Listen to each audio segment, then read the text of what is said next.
Hi, Andrew Comrade Picard here doing an unboxing video of the Starlink Roam technologies. I've got two of them here and I want to take a look at them now. I'm not a big unboxer, but I am a big expeditioning guy. I've had a really heavy need for internet access in the high polar regions. I'm packing for another expedition going back to the Arctic. If you don't know why I go to the Arctic, you can look at some of my other videos for some of the expeditions that we do. But right now, I had the unusual opportunity of having two types of Starlink portable right here to show you what they're like, okay? So what we have here, this big arrangement here is the Starlink Roam, used to be called Starlink RV. Starlink Roam in motion version. It's a larger array of receivers, and I'm curious to see what that's like. Apparently this works over 8 knots in motion if you attach it to the top of the vehicle. It's designed to be permanently fixed on, and it's about $2,500. This one over here is $599, comes to about $700 once tax and shipping and so on are put in. But this one is designed to be portable, so you can take it and set it up in new locations. I want to see what the difference is between these two units. Now, it's worth keeping in mind that the Starlink Roam in motion arrived at my house within about 3 days of my ordering. I'm in Los Angeles. It said that it shipped from the Starlink Compton location and came really, really fast, much faster than I expected. The Starlink Portable, that is the Starlink Roam Portable, the $599 version, took a little over a week, 8 days. Still pretty good. I wasn't sure I was going to get one at all before I had to leave on the expedition, and yet it got here. So let's open them up and see what they're here. Let's see what's in here. First off, I'm pretty sure I know what this is. It's the bracketry to attach the the in-motion version, the in-motion version to the roof of your RV or other unit, boat. A lot of guys attach them to. You can see that it attaches the Starlink in-motion Roam on about an 8-degree angle, apparently to shed snow and to shed water. That's great.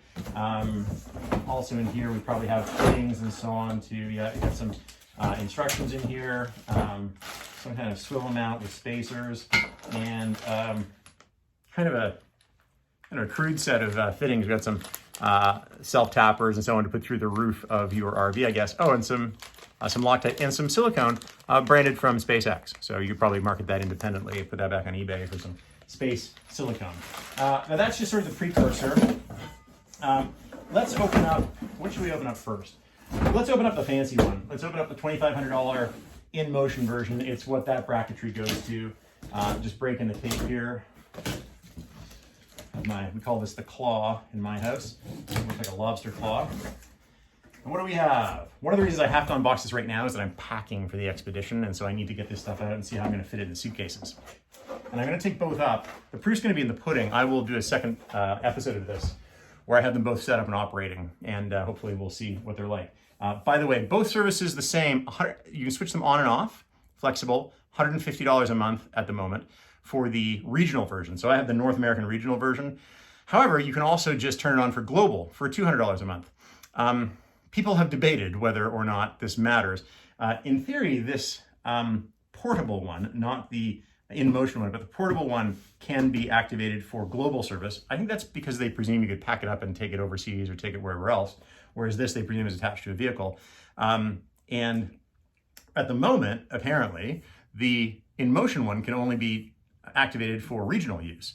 That's an issue for us because we actually take vehicles a long, long way. We go over the Arctic Ocean, we're going over the North Pole next year, we're going down through Greenland. So we will actually take the same vehicles to different continents, and we will drive them onto different continents. So I'm going to be very curious as to how the coverage actually works.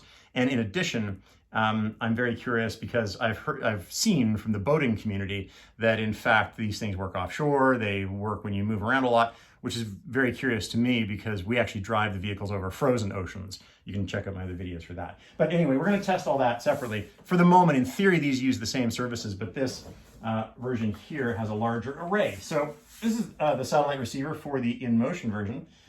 Pretty sexy. Not much to see here except a big flat panel. I'm going to estimate, this is about, 20 inches by 18 by 22 or 24 inches. I'm going to say it weighs about between 8 and 10 pounds. It looks like it has only 4 attachment points on the back and a plug. And that, it's designed to be weather resistant. Apparently this receiver array has better weather resistance than the portable. It makes sense. This is designed to be on the roof of your RV or your boat maybe on a permanent basis, whereas the portable you maybe take in and out. Also in here, lots of cables and 2 additional units. Some more attachment bracketry. That's a USB cable to that's interesting, to data cable. That must be the cable that goes to the unit. Here, this is presumably, and these are attached together. Wow, these are actually beautifully made, and what a cool logo this is, if you can see that there. I'm guessing those lights light up to give you some indication of the satellite location and coverage. This is designed here to bolt on and hang. This is clearly a bracket. Yeah. So you can slide this out of this bracket. Presumably this is a power source. Yep. So you presumably mount this somewhere on a even concealed wall in your RV or boat, and they're able to snap this into place to retain it. Power cord there. Apparently the draw is about 150 watts. This is important to me because we may have to run on batteries sometimes. 150 watts, which is not nothing. And then this powers into here, which is presumably the satellite, the interpreter for the array. Oh, this also has to plug in. We have 2 AC plugs, worth knowing. And then the connected to each other with it. So this also has to be powered, independently powered. And then the data feed presumably goes into here. Interesting. All right, so basically you get 3 units. I confess to not knowing what they all do yet. One presumably a power unit, one presumably a brain, 2 AC plugins, about 150 watts draw, as I say. And because this has the gasketry on it, this, I believe, must be the cable that goes to the actual satellite receiver. Okay, so pretty cool, pretty large. And I'm curious as to how this is all gonna fit into whatever bags I can take. Small set of instructions. High performance power supply and Wi-Fi mounts. Oh, correct. It's going to be a Wi-Fi unit. That's probably just a wireless unit. The second one on the right there. In order to, yeah, that's the Wi-Fi. That's the power supply. Because you have to hook up to it with your phone or computer or whatever you're using to connect to the internet. Okay, good start. Not really a lot there. And the proof is going to be in the pudding, whether this stuff actually works, right? We will get to that soon. In the meantime, let's open up the considerably less expensive. Remember, this is $2,500. Let's open up the considerably less expensive Starlink portable. Remember, this is the Starlink in motion, designed to operate over 8 knots of speed, thinking in boat terms. Now we've got the one that you set up wherever you arrive at. And this will be a smaller form factor. It'll have some of the same units, I presume. Yeah, so now you've got a scenario with a foot. Actually, this is a nice piece. I thought this would be plastic, but it's an alloy.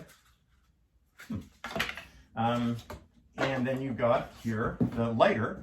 Now I'm going to say this is, 7 pounds maybe. Cable is already hardwired into it. And we could compare, but I'm going to say that it's about the same width, but half as tall as the Starlink in motion. And these are designed wherever you go, I'm going to do this before even reading the instructions. Popping this into place. Yeah, and there you go. And now, I'm not even going to force it, but I presume that you're meant to set it at some angle in order to get optimum reception, pointing in the direction where the satellites are. In our case, because we're in the high Arctic, I think we're going to point them mostly straight up, and we'll find out enough. Here is the, oh, don't touch it, don't do what I just did. It looks like the cable is in fact detachable. You can articulate this, and it says towards the sun. I'm not sure why I would have to point towards the sun. And you've also got a wireless receiver here. Look at this. This could not be simpler. Do this. Plug this in, look for Starlink in your Wi-Fi. Let's see if that works. And in fact, you've got the same size of Wi-Fi receiver and just a bunch of cable and a power plug, a single power plug. So that's interesting. Now you're you've got the same 2 plugs on the bottom here, one for the AC, and in this case, less AC. I looked this up and I think draw was more in the 100 watts or sub 100 watts range, which could be important for us because, again, we're on battery a lot of the time. This is a lot simpler, honestly. And given that there's basically that unit, a foot, a Wi-Fi unit, and a cable, for the money, this is a lot of coverage, in my mind, if it works. And that's really going to be where the proof is. So, interesting comparison. You know what I'm going to do just to really put a pin in it, because you're paying, what, 600 versus 2,500. That's the difference between these two things. This is basically the difference of what you get. This huge receiver for the InMotion versus the, same height. Portable, not designed to be moving. Apparently can move some, but over 8 knots doesn't work correctly. And indeed, I think if we looked at this, you would see that, it's about, it's, you know what it is? It's just 2 of them together. It's just 2 of them together. So, you get a lot more receiver for the $2,500. I'm not sure you get twice as much receiver. Or sorry, I'm not sure you get, what is it, 700 or 600. It's 4 times more expensive. I don't know if you get 4 times the coverage, but that'll be the next video, okay? So tune in next time. Stay tuned. Check out our expeditions on Trans-Global Car Expedition and with Arctic Trucks that I'm involved in. We go to the high Arctic, we go to the Antarctic, and we've always had need for satellite coverage. We've used Iridium, we've used others, and it's always mostly terrible. I'm really very hopeful now that Starlink is going to be able to keep us hooked up, and maybe I'm going to send you the next transmission and the next video for this via Starlink. Stay tuned.